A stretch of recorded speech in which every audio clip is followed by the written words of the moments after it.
It's interesting how everybody spends a lot of time thinking about the future. Our generation's so absorbed in the lives of others, entrapped in the dogma, imprisoned by the concept of time. Fear is a waste of youth. Comparison is the thief of all joy. To approach life, it is essential to live with humility. I love and surrender to life itself. For only when we live openly, we submerge ourselves to the beauty of the process. A universe so vast, so infinite. Filling up with supernova, I contain multitudes.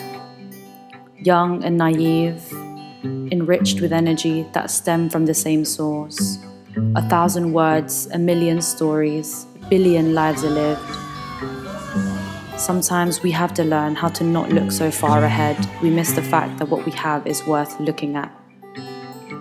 You are a sum of your experiences.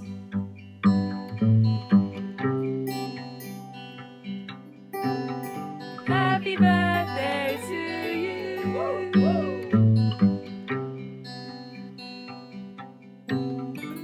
So here's cheers to 24.